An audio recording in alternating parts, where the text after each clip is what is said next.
कुंज विहारी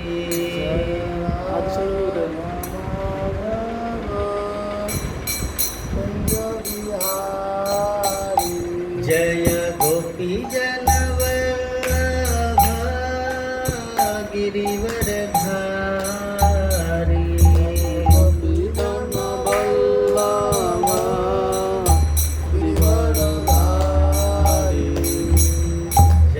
यशोदानंदन ब्रज जनरंजन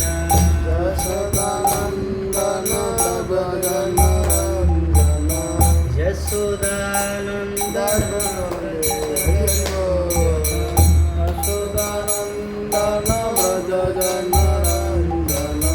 यशोदानंदन ब्रज जनरंजन यशोदानंदन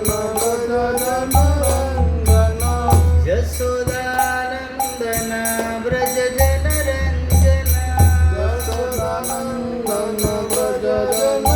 यमुना तीरा बनचारी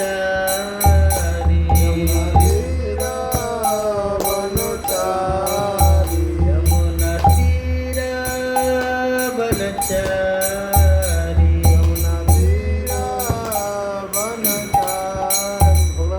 जय राधा माधव कुंज विहारी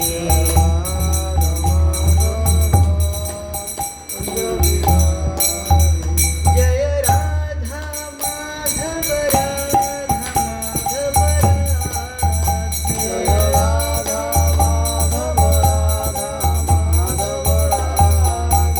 जय पंचतत्व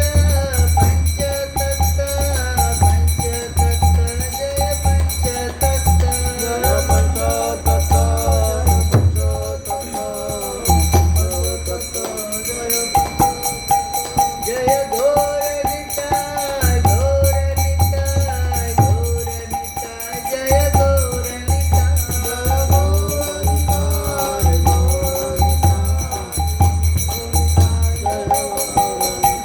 जय नृसिंहदेव जय प्रह्लाद महाराज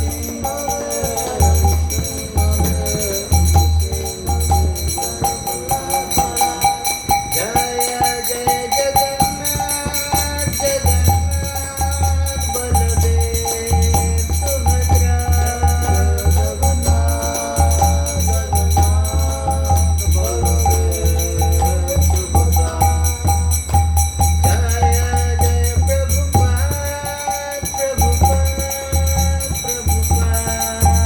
जय जय प्रभुपाद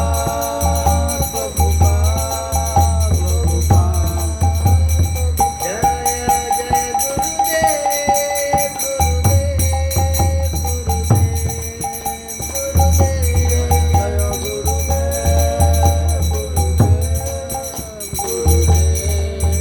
निताय गौर हरि बोल हरि बोल हरि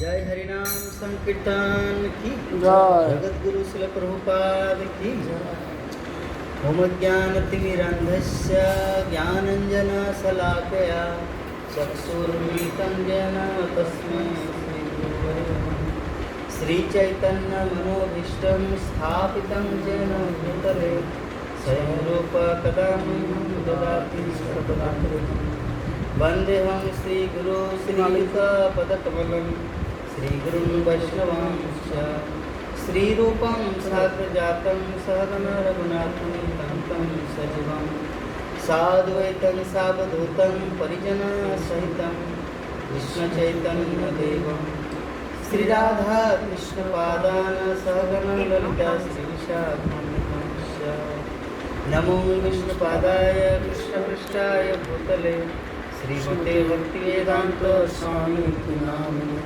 नमस्ते सरस्वती देवे गौरवाणी प्रचारिणे निर्विशेष शून्यवादी पश्चात्तदेशपालिने हे कृष्ण करुणा सिंधु दीनबंधु जगत्पते गोपी सर्वोपिका कांत राधा तप्त कांचन गौरांगी राधे वृंदावनेश्वरी विश्वानुसुते देवी प्रणमामि वाञ्छाकल्पतरुभ्यश्च कृपा सिन्धुभ्यैव च पतितानां पावनेभ्यो वैष्णवेभ्यो नमो नमः।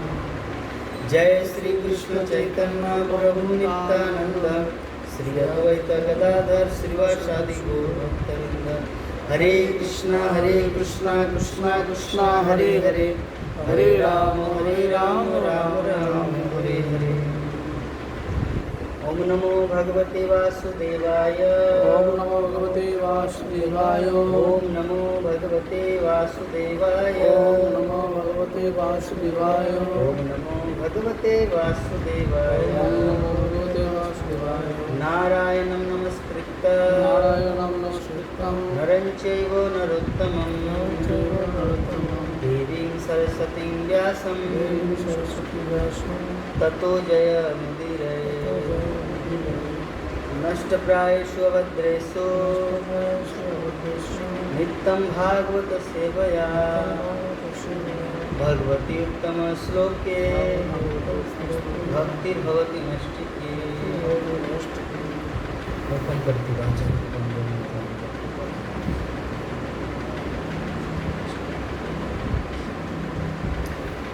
तो आज के আমরা শ্রীমদ্ ভাগবতমের দ্বিতীয় স্কন্ধ সপ্তম অধ্যায় অধ্যায়ের নাম হচ্ছে বিশিষ্ট কার্য সম্পাদনের জন্য নির্দিষ্ট অবতার সমূহ, শ্লোক সংখ্যা 11। আমার সাথে সাথে উচ্চারণ করি। সত্রে মমাস ভগবান শ্রী যথো साक्षात् सजग पुरुषान्तरणीय वर्णा छंदोमयो मखमयो अखिल देवतात्मा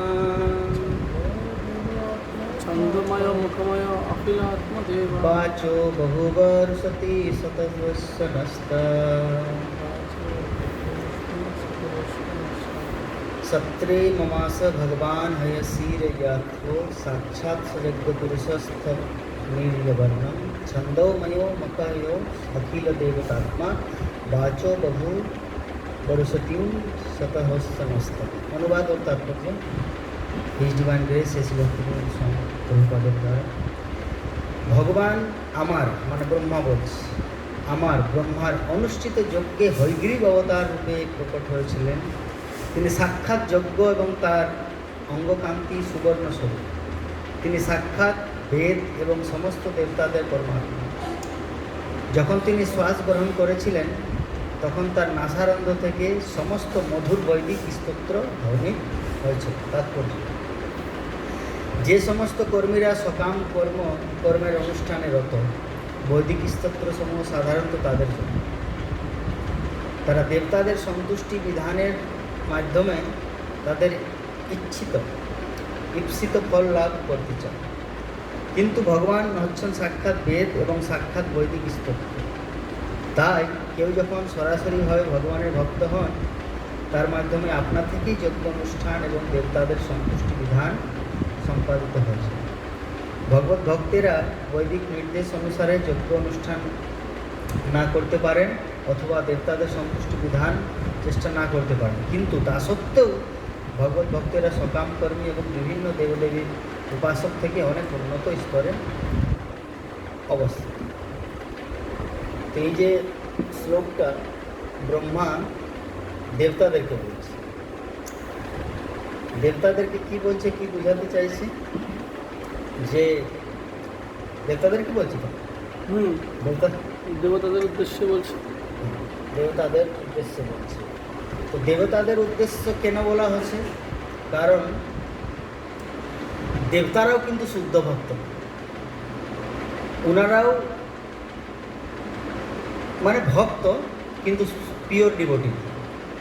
মানে ভক্ত তিন ধরনের হয়, একটা হচ্ছে কনিষ্ঠ অধিকারী, একটা হচ্ছে মধ্যম অধিকারী, একটা হচ্ছে উত্তম অধিকারী। তো দেবতারা কিন্তু উত্তম অধিকারীর মধ্যে পড়ে না। হয়তো এই সংসারের মানুষ, এই সংসারের জীবাত্মা দেবতাদেরকে পূজা পাঠ করে, আরাধনা করে, কিন্তু যাদের শাস্ত্র জ্ঞান নেই, যাদের বৈদিক নলেজ নেই তারা কিন্তু দেবতাদের আরাধনা করে। কারণ এই যে লীলা, এই শ্রীমদ্ ভাগবতমের দ্বিতীয় স্কন্ধের 7ম অধ্যায় ব্রহ্মা কি বর্ণনা করছে যে আমার ভগবান ব্রহ্মা বলছে আমার ব্রহ্মার অনুষ্ঠিত যজ্ঞে হয়গ্রীব অবতার রূপে প্রকট হয়েছিল। ভগবান হয়গ্রীব রূপে প্রকট হয়েছিল। তিনি সাক্ষাৎ যজ্ঞ এই যে আমরা হবন যজ্ঞ করছি, আরেকটা হচ্ছে সংকীর্তন যজ্ঞ, এই যে আমরা হরিনাম যজ্ঞ। তো এই কলিযুগে হচ্ছে হরিনাম যজ্ঞ, সংকীর্তন যজ্ঞ। কারণ প্রত্যেকটা যুগে একটা বিভিন্ন ভাব, যে ভাবের মাধ্যমে আমরা ভগবানকে পাবো। তো সত্যযুগে কী ভাব ছিল ভগবানকে পাওয়ার ইমোশন? সেটা ছিল ধ্যান, মেডিটেশন। তো ধ্যানের মাধ্যমে আমরা ভগবানকে পেতাম। ত্রেতা যুগে যজ্ঞ, আর দ্বাপর যুগে পূজা অর্চনা। কিন্তু পূজা অর্চনা এই কলিযুগে অতটা সঠিক হবে না। কারণ ধরুন আমরা তো মায়াপুরে বা চাকদা, ওয়েস্ট বেঙ্গল বাস করি, এই জন্য শুদ্ধ দেশি ঘি আমরা পেয়ে যাই। এই যে ঘিয়ের যে প্রদীপ জ্বালানো হয়, বাইরের মানুষ যারা ইসকন ডিভোটি বা শুদ্ধ ঘি ইউজ করে না, হয়তো কোনো জায়গায় চর্বি মেশানো থাকে, আর সেই চর্বি মেশানো ঘি তুমি প্রদীপ জ্বালি ভগবানকে পূজা করো, তাহলে সাথে সাথে অপরাধ হয়ে যাচ্ছে। কারণ 32 প্রকার সেবা অপরাধ আছে। 32 প্রকার সেবা অপরাধের মধ্যে ওই যে চর্বি দিয়া ঘি ভগবানকে অর্পণ করা হলো, শুদ্ধতা পেলাম না। এই জন্য বলছে কলিযুগে সেটাও মানে সফলতা দেবে না অর্জনে। তারপর যুগে লাভ করা যেত, কিন্তু কলিযুগে অর্জন করলেও কিন্তু সেটা পাওয়া যায়, কারণ ওই অর্জনের সঠিক পদ্ধতি বা পিওরিটিটা নেই। হয়তো পূজারী যিনি পূজা করছে বাইরে থেকে একদম শুদ্ধ, কিন্তু মনে অন্তরে কলুষিত আছে। যেমন যাজ্ঞবল্ক্য ঋষি ব্রহ্মচর্য বিষয়ে 8টা ধাপ বলেছিল, যে 8 ধরনের মেথুন ক্রিয়া। কোনো নারীর চিন্তা করা, সেটাও এক ধরনের মেথুন। একটা ফিজিক্যালি করা, সেটা একটা মেথুন। তার সাথে সম্ভাষণ, কমিউনিকেশন করা, গুপ্ত কথা, একা কথা বলা, এই ধরনের 8 প্রকারের মানে কমিউনিকেশন একটা নারী সঙ্গে। এই 8টা এই কলিযুগে তো সম্ভব না, আমাদেরকে নারীদের সাথে কথা বলতে হয়। আর হয়তো কখনো বাসনাও চলে আসবে, কোনো নারীর ছেলের প্রতি বাসনা চলে আসবে, কোনো ছেলের নারীর প্রতি বাসনা চলে আসবে। এই জন্য এই জগতে বা এই কলিযুগে পূর্ণ ব্রহ্মচর্যেও পারফেকশন নেই, সন্ন্যাসী নেই। এই জন্য সন্ন্যাস কলপত্র আমাদের শাস্ত্রে বর্ণনা আছে যে কলিযুগে সন্ন্যাসী বা সন্ন্যাস নেই। কারণ হয়তো সন্ন্যাসী ড্রেস থাকবে কিন্তু ভিতরে থেকে কলুষিত। তো আমার বলার উদ্দেশ্য যে দ্বাপর যুগে যে ভগবানকে পাওয়া যেত, কারণ তাদের মন, ব্রাহ্মণদের বা যারা পূজারী পুরোহিত, তাদের হৃদয়টা আর বাইরের দুটাই ছিল সেম। কিন্তু কলিযুগে সেটা উল্টা, বাইরে একটা আলাদা রূপ আর ভিতরে একটা আলাদা রূপ, আর সেইভাবে ভগবানকে পূজা দিচ্ছে। কিন্তু ভগবানের যে নিয়ম, উনি তো কম্প্রোমাইজ করবে না।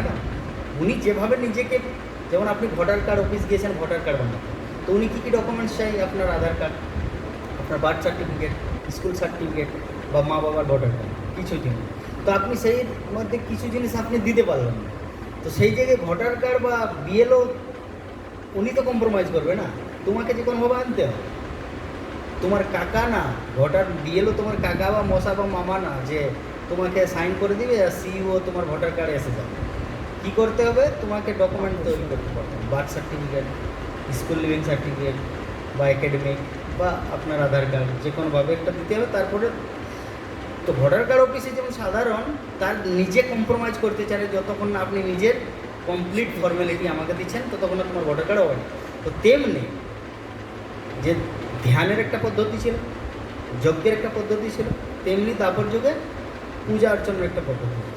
তো সেই পূজা অর্চনের পদ্ধতিটা যদি 100% যদি তার কলুষিত থাকে মন, এই জন্য প্রভুপাদ রাধাকৃষ্ণ পূজাটা কম বলেছে, যাতে গৌরনিতাই, জগন্নাথ বলদেব, সুভদ্রা মহারানীর পূজা যদি কখনো যদি একটু অপরাধও হয়ে যায় তো ভগবান ক্ষমা করে দেয়। কিন্তু রাধাকৃষ্ণ পূজা ভেরি ডিফিকাল্ট, খুব কঠিন। একটু যদি অপরাধ হয়ে যায়, এই জন্য বৃন্দাবনে তো বান্দর আছে। বৃন্দাবনে তো বান্দর, কুকুর, শুয়োর, তার কারণ কি? অপরাধ করে, ভক্তিও করে আর সাথে সাথে অপরাধও করে। তো অপরাধের ফল কি? ওই বান্দর হওয়া, চঞ্চল মন, এই দিকে যাচ্ছে কখন ওই দিকে যাচ্ছে, মানুষ হয়। ওই জন্য মানুষ আছে, ঠিক আছে তুমি ভক্তি করেছো তো তোমাকে বৃন্দাবন ধামেই থাকতে হবে। কারণ ভক্তির ফল হচ্ছে ধাম, বাস।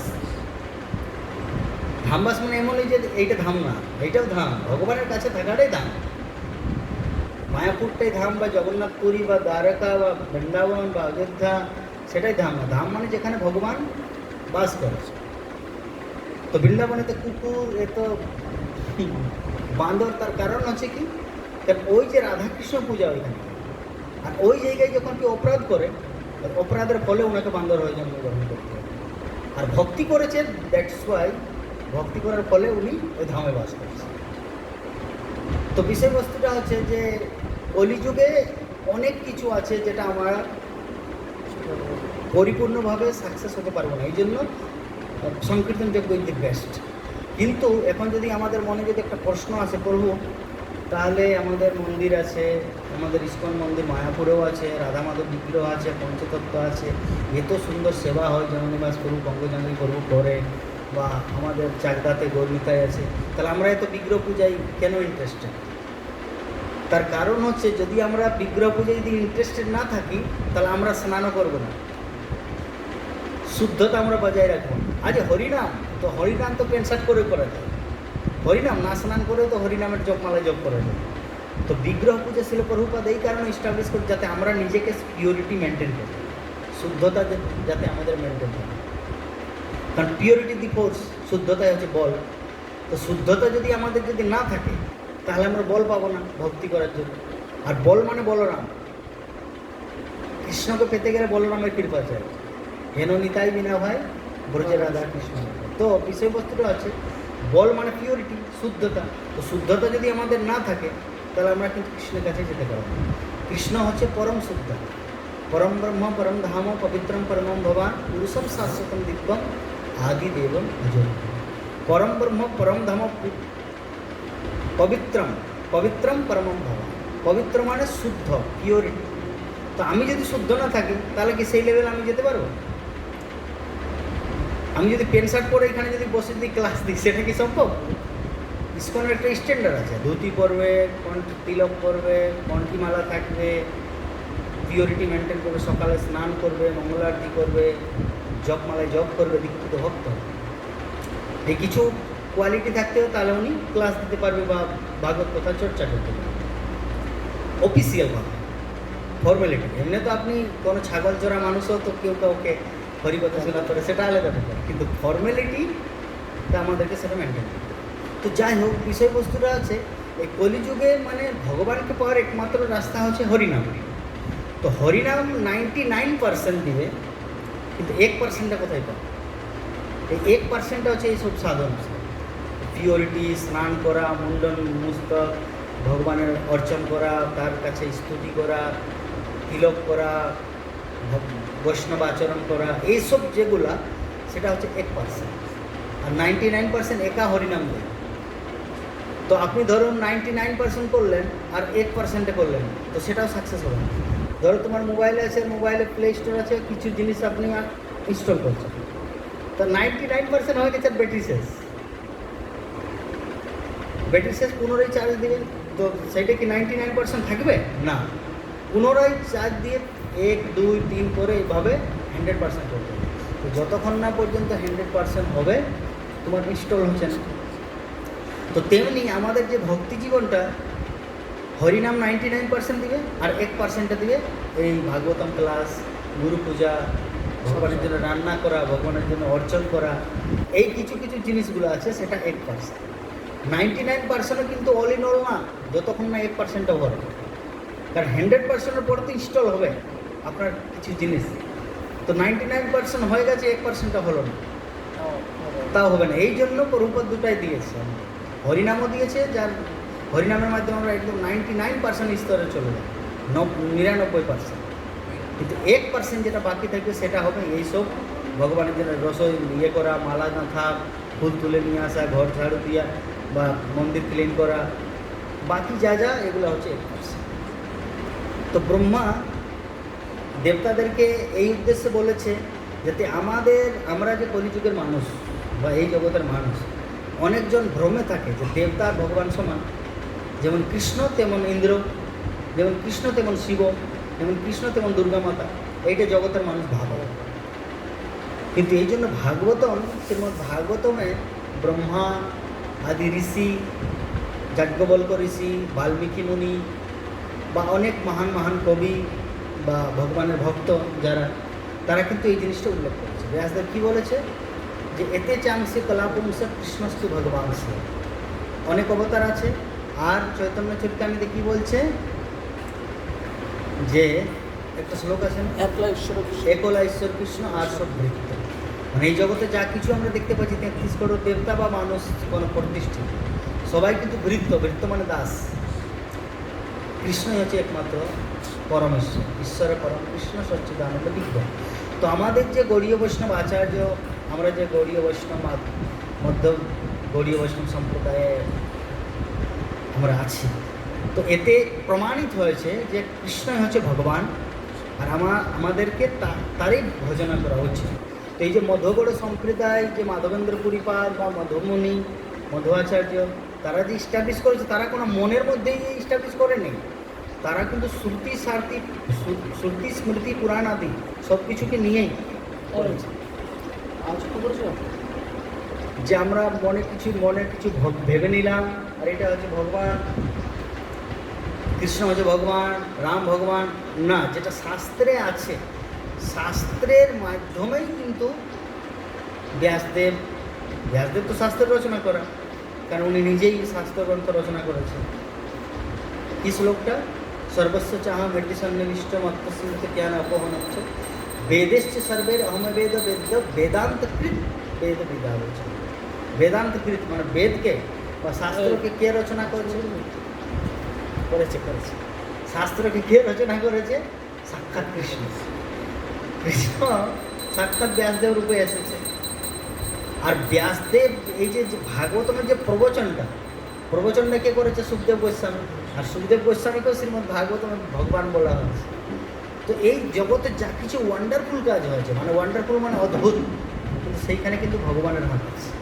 যখন শিল প্রভুপাদ আমেরিকা যায়, তো আমেরিকা যাওয়ার সময় 2বার হার্ট অ্যাটাক হয়। তো সেকেন্ড টাইম হার্ট অ্যাটাক হওয়ার সময় প্রভুপাদ এতটাই অবস্থা কাহিল, ভগবান সাক্ষাৎ এসে ওনাকে উঠিয়েছে।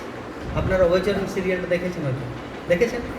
তো অভয়চরণ সিরিয়াল দেখবেন যে নৌকাতে যখন প্রভুপাদ সেকেন্ডবার যখন উঠেন, তখন কৃষ্ণকে প্রভুপাদ বলছে, যে কৃষ্ণ আপনি?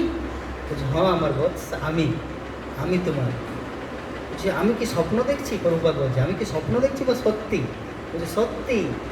যেমন তুমি সবসময় আমার চিন্তা করো, তেমনি আমিও তোমার চিন্তা করি। কে বলছে? ভগবান শ্রীকৃষ্ণ। প্রভুপাদ বলছে। তো প্রভুপাদ তখন কান্না করতে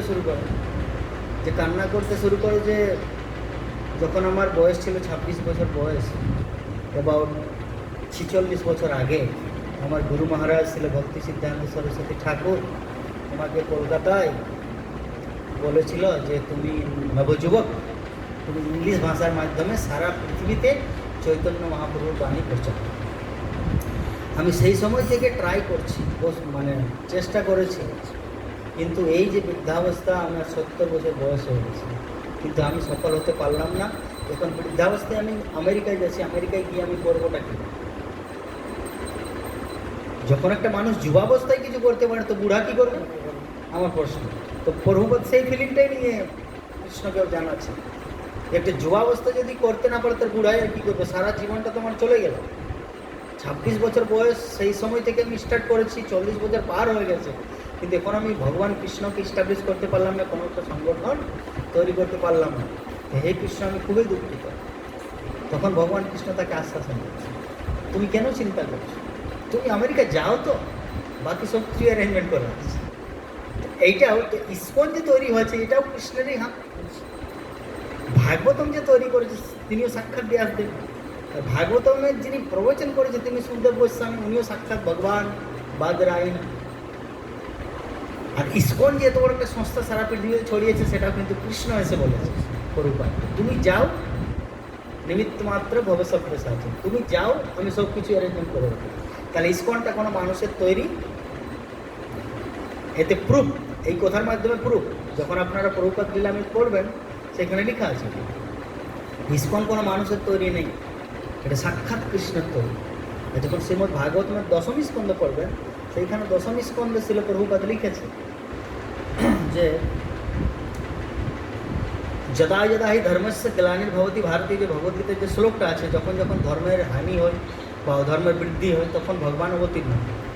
তো কলিযুগে ধর্ম এত বেড়ে গেছে যার জন্য ভগবান কৃষ্ণ এই জগতে ইস্কন রূপে অবতীর্ণ হয়েছে। এটা দশম স্কন্ধে আপনার পাবেন। তো আলটিমেটলি এই যে ইস্কন সোসাইটিটা কোনো মানুষের তৈরি কোনো ভারত সেবাশ্রম বা কিছু এই ধরনের না। ইস্কন হচ্ছে কমপ্লিটলি স্পিরিচুয়াল ওয়ার্ল্ড, মানে আধ্যাত্মিক জগৎ। এই জন্য আমরা খুবই দুর্লভ। এই যে ভগবান বলেছেন যে বহুনাম জন্ম নামন্তে জ্ঞানবান প্রপদ্যতে বাসুদেবে সর্বমিতি স মহাত্মা সুদুর্লভ। যিনি ভগবান কৃষ্ণের ভজনা করে তিনি দুর্লভ, তা আমরা কিন্তু দুর্লভের থেকেও সুদুর্লভ। কেন বলুন তো? কারণ আমরা সেই যে কৃষ্ণ যে এই জগতে এসেছে কলিযুগে ইস্কন রূপে এসেছে, সেই ইস্কনে আমরা কানেক্টেড আছি ও সেই ইস্কনে আমরা থাকি, ইস্কনের ছত্র ছায়াই থাকি। কালকে আমি একটা জিনিস ফিল করছিলাম যে সাঁতরাগাছি এক্সপ্রেসটা ছাড়ে আজমের রাজস্থান থেকে, আর এটা পৌঁছায় কলকাতা সাঁতরাগাছি। তো প্রথম আমার একটা টিকিট কাটা ছিল শক্তিপুঞ্জ এক্সপ্রেস, যেটা জবলপুর থেকে হাওড়া স্টেশন আসছে, ওইটা টিকিট কাটা ছিল। তো আমি দেখছি এটা রাত্রি 9:30 বাজবে বর্ধমান যেতে। তো রাত্রি 9:30 যদি বর্ধমান যেতে, তাহলে বর্ধমান থেকে আমার ব্যান্ডেল আসতে হবে 11টা বাজবে। তারপরে 11টা ব্যান্ডেল থেকে নবদ্বীপ আসতে আরও 1.5 ঘন্টা, মানে 12:30 বাজবে। তো 12:30টার সময় আমাকে নৌকা কেউ চালিয়ে নবদ্বীপ থেকে মায়াপুর পার করবে। তারপরে টোটোওয়ালাকে বুকিং করে 400-500 টাকা নেবে, না 300 নেব, বা কেউ ঘুম থেকে আসবে কি না সেটা একটা ঝামেলা। আর রাত্রির ব্যাপার একা। তো আমি এইটা দিমাগ চেঞ্জ করে প্ল্যানটা চেঞ্জ করে আমি তুরন্ত দেখছি সাঁতরাগাছি এক্সপ্রেস যেটা, সেটা 4টার সময় সাঁতরাগাছি ঢুকে দিই। সাঁতরাগাছি যদি ঢুকাই কলকাতা, তাহলে সাঁতরাগাছি থেকে হাওড়া আসতে 15 মিনিট। আর হাওড়া থেকে সবসময় ট্রেন পাওয়া যায় অ্যাবাউট রাত্রি 8:30 লাস্ট ট্রেন নবদ্বীপ আসে। তো রাত্রি 8:30টায় যদি আমি ট্রেনটা ধরি, আরামসে 11টার সময় নবদ্বীপ ঢুকে যাবে। আর 11টার সময় যদি আমি কাউকে একটু কাকতি মিনতি করে যে আমাকে মায়াপুর পার করতে, তো হয়তো 5 টাকার টিকিটে আমি 50 টাকা দেবো, তো উনি আমাকে আরামসে পার করে দেবে মায়াপুর, আর টোটো পেয়ে যাবে। তো ওই ট্রেনটা কী হলো, রাত্রি 10:30 11টার সময় সাঁতরাগাছি এসেছে, 11টার সময়। যার জন্য আমি পদ্মনাথের প্রভু বললাম, প্রভু আমার তো এখন যদি এখান থেকে যদি যাই 11:30 এইখানে, আর হাওড়া স্টেশন, তারপর নবদ্বীপ ব্যান্ডেল, খুব ঝামেলা হয়ে যাবে। আপনি চাকদাইশ কোনো প্রভুকে বলে দেন, রাজু প্রভুকে, আমি যাব। তো আমি যে বগিটাই ছিলাম সেইখানে 2জন মাতাজি, তারা চাকদার, আমি জানতাম না। আমি অ্যাকচুয়ালি সবার সাথে কথা বলি, যে জায়গায় থাকি না আমি চুপচাপ থাকি। এইটা আমার একটা কোয়ালিটি বলবো, বলবো যে জায়গায় থাকি, যেখানেই থাকে, ট্রেন হোক, বাস হোক, টোটো হোক, অটো হোক, আমি মনোবর্তটা খুব পছন্দ করি না। কারণ আমি জানি কথা বললে কৃষ্ণ কথা অটোমেটিক্যালি আসবে, আর কথার মাধ্যমে বোঝা যাবে না সামনেওয়ালা মানুষটা কী ধরনের। এই জন্য কথা বলি। তো কথা বলতে মাতাজি আপনারা কোথায় যাবেন, বলছে আমরা সাঁতরাগাছিতে। তাহলে এখন সাঁতরাগাছিতে আপনারা হ্যাঁ এটা থাকবে না, স্টপ হবে। হ্যাঁ বলছি বলুন বলুন। হ্যাঁ, তো সাঁতরাগাছিতে তারা আপনার এখন রাত্রে 2জন মাতাজি, আপনাদের প্রভুও নেই, আপনার হাজব্যান্ড নেই, কীভাবে যাবেন? ওই প্রভু আমাদের চাকদা থেকে গাড়ি আসবে, বলছে হরি বল। আর আমি মনে মনে ভাবছি যে কৃষ্ণের প্ল্যান কী, ভগবানের ওয়ান্ডারফুল মাস্টার প্ল্যানটা কী। চাকদা যাবো, তো চাকদা তাহলে চাকদাতে তো আমাদের ইস্কন আছে। তাহলে মাতাজি বললাম, তাহলে আপনার চাকদাতে কত দূর যাবো? বলছে চাকদার ভিতরে যাবো, কিন্তু চৌগাছা চতুর মাথা, সেইখানে যদি আমি হ্যাঁ চৌরাস্তা, সেইখানে আপনাকে ছেড়ে দিলে আপনি কি যেতে পারবেন? তো বলছে ঠিক আছে দেখি। পদ্মনাথের প্রভু কল করলাম, আপনার নম্বর দিল, আপনার সাথে কল করলাম। তখন বললো প্রভু আপনার হেডেক নেই, আপনি চাকদা চলে আসুন, আমি নিয়ে আসবো। তো কৃষ্ণের প্ল্যানটা দেখুন, ভগবানের প্ল্যান যে আমরা, প্রথম প্ল্যান ছিল আমার শক্তিপুঞ্জ এক্সপ্রেস জবলপুর থেকে বর্ধমান আসা, ওইটা চেঞ্জ হয়ে গেলো। তারপরে সাঁতরাগাছি এসেছিলাম একটা প্ল্যান নিয়ে যে 4টার সময় গাড়ি ঢুকবে, ওই 4টা মানে সন্ধ্যা 4টা, ওই সন্ধ্যা 4টার গাড়ি কখন ঢুকেছে আমার, ওই রাত্রি 10:30টায়। তো প্ল্যান কি যে আপনাদের সাথে এখানে মিট হবে। ভগবানের মাস্টার প্ল্যান কীভাবে কাজ করে।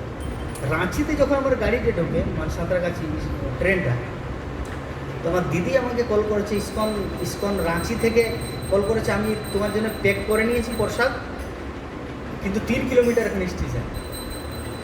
তো বলছি আরে সাঁতরাগাছিটা খুব গাধা ট্রেন, এই ট্রেনটা সত্যি গাধা, গরুর গাড়িও এর থেকে ভালো চলে, তুমি চলে আসো। ওই গাড়ি নিয়ে চলে এলো। তো জাস্ট ট্রেনটা 1 সেকেন্ডের মধ্যে, এই আমি ট্রেনের ওই এটা যেটা ধরে না উঠার জন্য ধরেছি আর বাঁ হাতে প্রসাদ, মানে জাস্ট ছেড়ে দিত। আপনি বুঝতে পারছেন জিনিসটা? আমি যখন উনি আমাকে কল করেছে যে আমি প্রসাদ নিয়ে আসছি, 3 কিলোমিটার দূরে আছে, তো ও চারে চলে আসো, এটা গাধা গাড়ি থাকবে অনেক। তো দিদি স্টার্ট করলো গাড়ি, আস্তে আস্তে। তো মনে মনে ভাবছি যদি ট্রেনটা যদি ছেড়ে দেয় তাহলে কী হবে রে বাবা, পরশু দিন রাত্রে খেয়েছি আর কিছু খাওয়া দাওয়া হয়নি, কী হবে, মুড়ি আর চানাচুর খেয়ে কতক্ষণ থাকতে পারবো। তো মনে ওই শ্লোকটা আমার মনে পড়লো, দানে দানে কে লিখা है খানে वाले का नाम। তো শ্লোকটা আমার চিন্তন হচ্ছে, এটা কি সত্যি কি? ভগবান তো চিন্তামণি, উনি কারো পেট মানে খিদায় থাকেন, মানে কেউ ভগবান সবাইকে কিন্তু খাদ্য জোগাড় করে। আমি তো একটা মানুষ, আমি তো একটা ভগবান, মানে আমি তো একটা মানুষ, মানে সমস্ত 84 লক্ষ জীবজন্তুর মধ্যে উত্তম জন। তো যদি একটা সাধারণ জীবাত্মাকে যদি ভগবান যদি আহার না পায়, তো আমি তো একটা মানুষ, তাহলে আমাকে দিবেই। কিন্তু কীভাবে দিবে? যদি ট্রেনটা ছেড়ে দেয়, ট্রেনটা ছেড়ে দিলে আমি খাবো না তো, বাইরের আইআরসিটিসিতে আমি কিছু খাবো না, বাইরের কিছু জিনিস খাবো না। তো এখন আমি মনে মনে ভাবছি দানে দানেতে লিখা है খানে वाले का नाम, এটা চিন্তন আছে। আর গাড়ি পঙ্গা বেজেছে, করে গাড়ি ভেজেছে, আর দিদি মানে দৌড়ে দৌড়ে আসছে। এই গাড়ি ছেড়েছে, এখানতে গাড়ি ধরেছি, এখানতে প্রসাদ নিয়েছে। আমি মনে মনে বাপরে, কৃষ্ণের কি মাস্টার প্ল্যান হলো। জাস্ট 10 সেকেন্ড, যদি 10 সেকেন্ড যদি একটু আগে দিয়ে দেরি হতো, তাহলে আমার ওই দানে দানেতে খানে वाले का नाम মানে আর পেটে আর যেত না, সারাদিন খিদায়। তারপর রাত্রে ভাবছি রাত্রে কী খাবো রে বাবা। এখন আমি যদি সাঁতরাগাছি থেকে যদি হাওড়া যাই, হাওড়া থেকে ব্যান্ডেল, ব্যান্ডেল থেকে নবদ্বীপ, নবদ্বীপ থেকে, তাহলে রাত্রেই 1টা-2টা বেজে যাবে আমার ঘর পৌঁছাতে, মায়াপুর যেতে। তাহলে আমার পেটে জুটবে কি? তা আমি প্রভুকে বলেছি, প্রভু আমার খুব খিদা লেগেছে, আপনি প্লিজ রেখে দেবেন। বলছে প্রভু রুটি রাখবো বা রাইস? বলছি দুটাই রাখবেন, আর দুটাই সত্যি রেখেছিলেন, রাইসও রেখেছিলেন, তো রুটি আমি প্রসাদ পেলাম। তো বিষয়বস্তুটা হচ্ছে, আমরা একটা কিছু জিনিস ইচ্ছা করি, ভগবান আমাদেরকে কতটা সাপোর্ট করে। আমরা একটা প্ল্যান করি, কিন্তু ভগবান মাস্টার প্ল্যান করে। আমি প্ল্যান কী করেছিলাম, ওই শক্তিপুর বর্ধমান প্ল্যানটা চেঞ্জ হয়ে গেলো যে 4টের সময় ঢুকে যাবো, কিন্তু সেটাও সাকসেস হলো না। তো 4টের সময় ঢুকলো না, রাত 11:30, রাত 11:30। তার থেকে তো ওইটাই আসা ভালো ছিল, আমি 9টার সময় বর্ধমানে ঢুকতাম। তো এইসব কিছু কিছু জিনিস আমরা চাই, কিন্তু সেটা ডিফারেন্ট, মানে আলাদা হয়ে যায়। তো প্রভুপাদ চেয়েছিল যে আমি প্রথম ভারতবর্ষকে প্রচার প্রসার করবো, মানে ভক্ত বানাবো, আর ভারতবর্ষে যারা ভক্ত হবে তারা বিদেশে গিয়ে প্রচার করবে। কিন্তু কৃষ্ণের প্ল্যানটা আলাদা। কৃষ্ণের প্ল্যান প্রভুপাদকে হিরো বানাবে, প্রভুপাদকে ভায়া মেডে জয় পতি পাবন শ্রী গৌরনিতায় কি। ভগবান কৃষ্ণের ইচ্ছা এমন নেই যে প্রভুপাদ কাউকে শিষ্য বানাবে আর শিষ্যরা গিয়ে আমেরিকা, লন্ডনে গিয়ে প্রচার করবে, তারা ফেমাস হবে না। ভগবান কৃষ্ণের প্ল্যান কি, যে প্রভুপাদকে হিরো বানাবো, 70 বছর বয়সেই হিরো বানাবো। আর ভগবান কৃষ্ণর সেটাই প্ল্যান, আর হিরো বানিয়েই ছেড়েছে। তো আমরা এইভাবে বিশ্ব ইতিহাসে দেখি, যারা কৃষ্ণ ভজন করে তারা কিন্তু কখনো হার পরাজিত হয়নি। হয়তো আপাতকালীন স্থিতিতে আমরা ভাবি যে পাণ্ডবরা তো 13 বছর বনবাসে চলে গেছে, আর দুর্যোধনের তো কিছু খারাপ কাজ করা সত্ত্বেও হস্তিনাপুরের রাজা হয়ে গেল কীভাবে। কিন্তু হস্তিনাপুরের রাজা হলে কী হবে, 100 ভাইয়ের মধ্যে একটা বাঁচলো, সব তো মারা গেছে। আর কে মানে রাজা কে হয়েছে? 5 পাণ্ডব, তার মধ্যে একটা ভাইও মরে। এই হচ্ছে ভক্তির পর্দা। কারণ দুর্যোধন কৃষ্ণ ভোজন করেনি, রাবণও কৃষ্ণ ভোজন করেনি।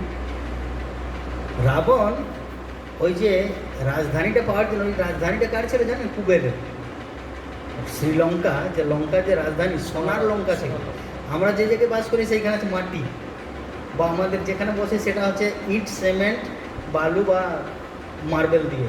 কিন্তু রাবণ যেখানে ছিল সেখানে কি ছিল জানেন? আমাদের সোনা, সোনার ঘর, সোনার থালি, সোনার মাটি, সব কিছু সোনা।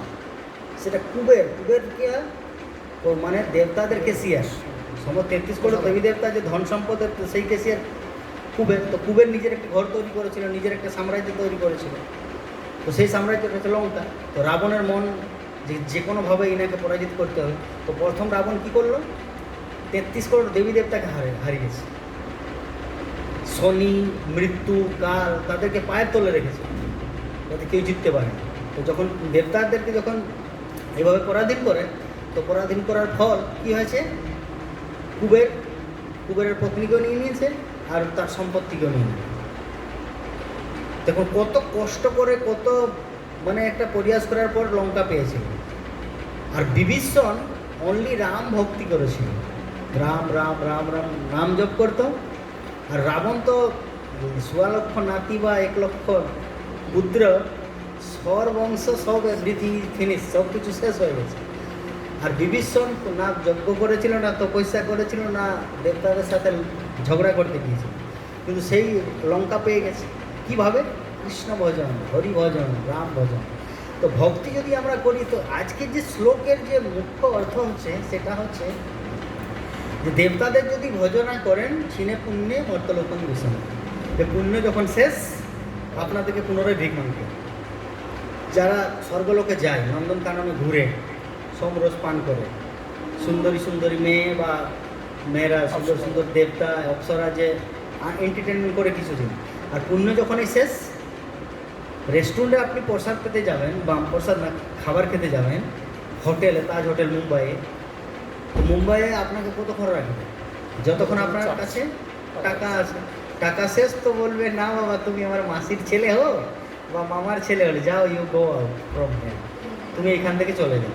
তো তেমনি স্বর্গলোকটা হচ্ছে সেই টাকা দিয়ে, ওই পুণ্যর টাকা, পুণ্যর টাকায় পেমেন্ট করা স্বর্গলোকে কিছুদিন গিয়ে এন্টারটেনমেন্ট করা, মনোরঞ্জন করার মতো। পুণ্য শেষ এই জগতে চলে যাচ্ছে। তো বিষয়বস্তুটা হচ্ছে এই যে দেবী দেবতার যে আরাধনা হয়, প্রভু চলে যাচ্ছেন নাকি? প্রসাদ পাবেন না? প্রোগ্রাম আছে একটা। আমাদের এক জায়গায় যাওয়ার কথা আছে, ওখানে 9টার মধ্যে পৌঁছাতে হবে। ও, তাহলে এখানে শেষ করি। তো আলটিমেটলি আমরা বুঝতে পারলাম যে দেবী দেবতার যে আরাধনা আমরা করি সেটা ক্ষণভঙ্গুর, মানে কিছুদিনের জন্য ক্ষণস্থায়ী, আর আলটিমেটলি সেটা জিরো। কিন্তু যদি আমরা ভগবানের ভক্তি করি তো এই বিশ্ব ইতিহাসে অনেক এমন উদাহরণ আছে। সুদামা গরিব ছিল, লাস্টে ধনবান হয়ে গেছে, রাজার মতন রাজা, দ্বারকাধীশ রাজার মতন ওনাকে পোরবন্দরে মহল বানিয়ে দিয়েছে ভগবান। তো সুদামা, ধ্রুব মহারাজ, প্রহ্লাদ মহারাজ, যুধিষ্ঠির মহারাজ, 5 পাণ্ডব, বিভীষণ, যত ভক্ত আমাদের, প্রভুপাদ 40 টাকা নিয়ে গিয়েছিল, এখন কোটি কোটি অরব টাকা আছে ইসকনের কাছে। তো আলটিমেটলি কৃষ্ণ ভজন করলে কারো মাইনাস হয় না। আজকাল আমাদের যে শ্লোকের এইটাই হচ্ছে শ্লোক। জয় গ্রন্থরাজ শ্রীমদ্ ভাগবত মহাপুরাণ কি জয়, জগৎগুরু শিল প্রভুপাদ কি।